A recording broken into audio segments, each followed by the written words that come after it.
दोस्तों, आज मेरे साथ दिल्ली के कई सारे एडवोकेट्स हैं।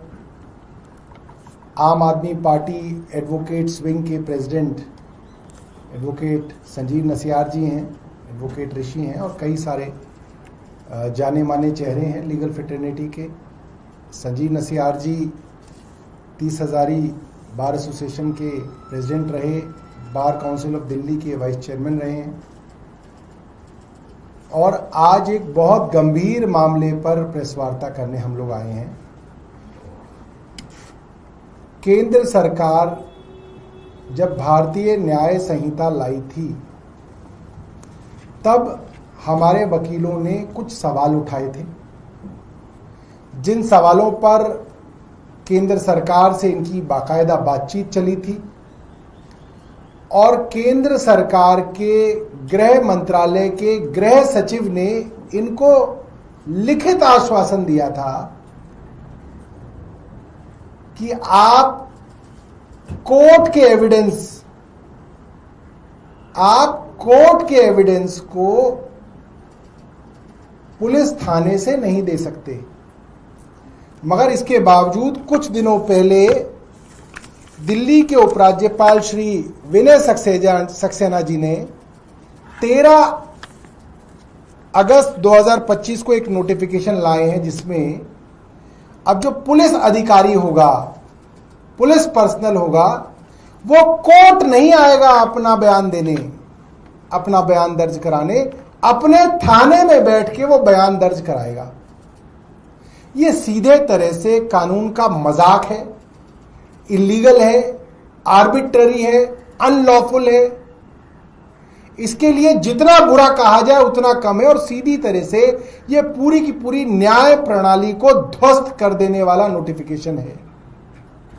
आप सोचिए, पहले तो पुलिस पर यह आरोप बहुत लग रहे हैं कि वो झूठे मुकदमे बनाती है, सरकार के दबाव में झूठे मुकदमे दर्ज किए जाते हैं या और किसी कारण से दर्ज किए जाते हैं और फिर हमारे जो वकील हैं ये समाज के लिए खड़े होके उनके बयानों में उनसे पूछताछ करके, उनको क्रॉस एग्जामिन करके ये निकालते हैं कोर्ट के सामने कि साहब ये बयान गलत है, इसमें दिक्कतें हैं।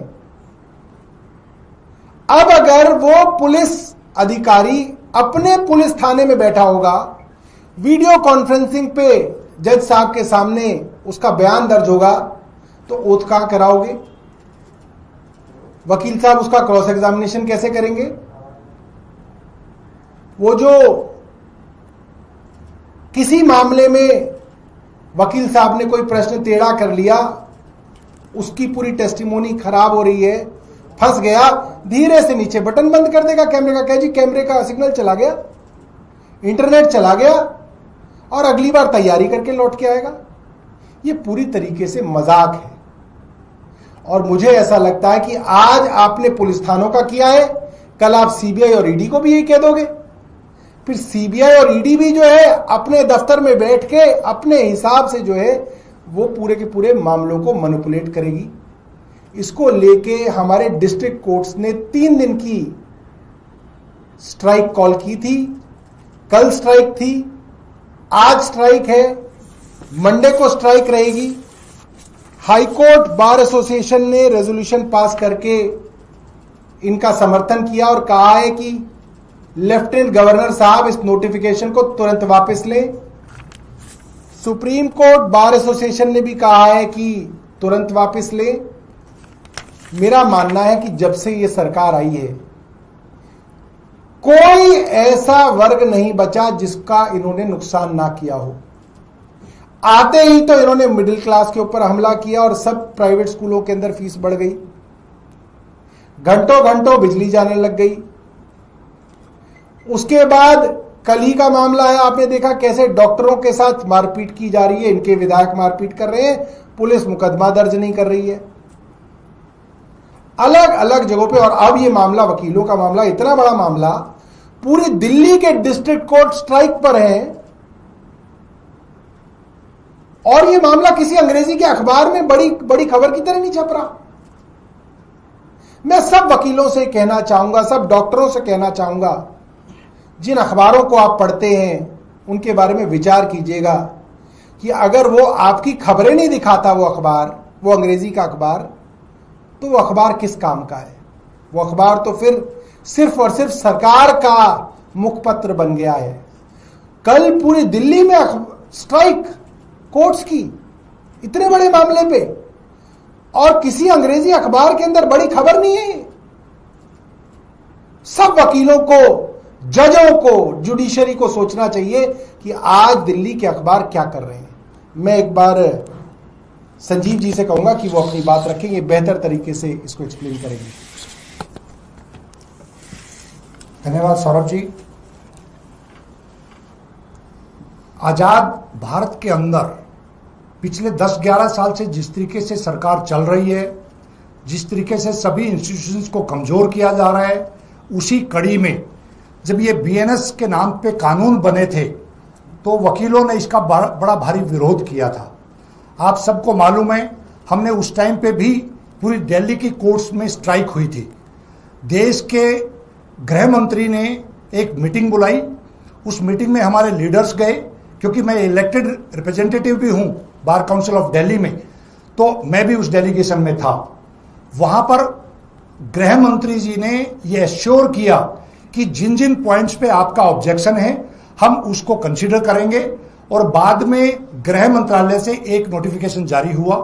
उस नोटिफिकेशन में प्रमुख रूप से यह बात कही गई कि कोई भी विटनेस कोर्ट में ही डिस्पोज ऑफ होगा, वो किसी भी दूसरी जगह पे या पुलिस थाने या कहीं पे डेजिग्नेटेड प्लेस पे नहीं होगा। उसके बाद लॉयर्स ने ये समझते हुए कि बीएनएस के दूसरे प्रावधानों पे भी हमारे को ऑब्जेक्शन थे, क्योंकि इस पूरे बीएनएस कानून के आने के बाद पूरी तरीके से पुलिस की पावर्स बढ़ गई है।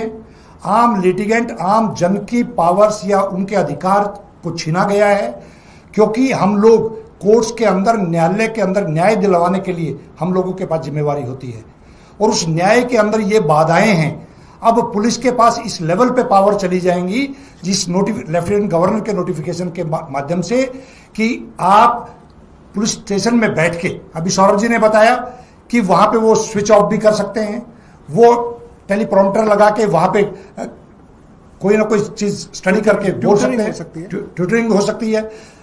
विटनेस को जब तक कोर्ट के अंदर नहीं बुलाया जाएगा, एक जुडिशियल ऑफिसर के सामने उसका क्रॉस नहीं होगा, ओथ नहीं होगी, तो लीगल सिस्टम को कमजोर करने की जो एक साजिश है, और वो साजिश इसलिए है क्योंकि जिस तरीके से हम लोग देख रहे हैं, दिल्ली सरकार जाने के बाद आम आदमी पार्टी की सरकार में एक आम आदमी, गरीब आदमी प्रोटेक्टिव महसूस करता था, वो पुलिस से भी प्रोटेक्टिव महसूस करता था, गरीब आदमी को महंगाई से भी बचाव होता था। लेकिन पिछले 6-8 महीने में दिल्ली के अंदर जिस तरीके की घटनाएं हो रही हैं, पूरे देश में जिस तरीके से कानून को बदला जा रहा है, उसको लेके दिल्ली की पूरी लीगल फ्रेटर्निटी आज रोडों पे है। और हम अपनी पार्टी की तरफ से, सौरभ जी ने बताया, हम पूरी तरीके से अपने लीगल सेल के माध्यम से इस आंदोलन को पूरी ताकत देंगे और इस नोटिफिकेशन को विड्रॉ करने के लिए भारत सरकार को और लेफ्टिनेंट गवर्नर को मजबूर करेंगे। धन्यवाद।